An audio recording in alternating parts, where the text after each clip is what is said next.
பக்கவாதம் இல்லாத சமுதாயத்தை உருவாக்குவோம். டே 278 பக்கவாதத்தில் நடப்பதற்கு தேவையான பயிற்சிகள். ஸோ ஒருத்தவங்க வந்து கேட்டிருக்காங்க, நடக்கிறதுக்கு என்ன பயிற்சியை பண்ணால் நான் நடக்க முடியும் சார், ஏதாவது ஒரே ஒரு எக்ஸசைஸ் சொல்லுங்கள், அந்த எக்ஸசைஸ் பண்ணால் நான் நடக்கிற மாதிரி இருக்கும், நிறைய வேண்டாம் அப்படிங்கிறத பர்டிகுலராக சொல்லியிருக்காங்க.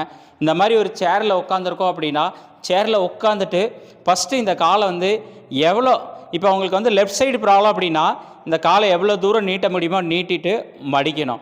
இதுதான் ஒரே எக்ஸசைஸ். இந்த எக்ஸசைஸை ஓரளவுக்கு பண்ண முடியுது, தூக்குறது இவ்வளோ தான் வருது அப்படின்னா இந்த இடத்துல ஒரு 1/2 kg ஏதாவது ஒரு வெயிட்டை கட்டிட்டு இப்படி மேலே தூக்கிட்டு ஒரு 10 என்ற வரைக்கும் பிடிச்சிருந்துட்டு கீழே இறக்கலாம். அதுக்கு அடுத்தபடியாக இப்படி கீழே இறக்குன காலை எவ்வளோ உள்ளார மடிக்க முடியுமோ மடிச்சுட்டு திருப்பி அதே மாதிரி மேலே நீட்டணும். இந்த எக்ஸசைஸ் ஒரு எக்ஸசைஸை நல்லபடியாக ப்ராப்பராக பண்ணிங்கன்னா கண்டிப்பாக நடக்க முடியும். அதுக்கு அடுத்தபடியாக ஒரு பயிற்சியை சொல்லி கொடுத்துட்றேன். நேராக ஃப்ளாட்டாக படுத்துக்கணும். படுத்துட்டு எந்த கால் வீக்காக இருக்கோ அந்த காலை வந்து நல்லா மேலே தூக்கணும். தூக்கிட்டு ஒரு 10 என்ற வரைக்கும் பிடிச்சிருந்துட்டு கீழே வைக்கணும். இதை வந்து நிறைய டைம் இந்த எக்ஸசைஸ் சொல்லி கொடுத்துருக்கேன். டிஸ்கிரிப்ஷனில் அதுக்கு உண்டான லிங்க்கையும் கொடுக்குறேன். அந்த எக்ஸசைஸ் எப்படி பண்ணுறதுங்கிறத அந்த லிங்க்கில் போய் பார்த்தீங்கன்னா தெளிவாக இருக்கும்.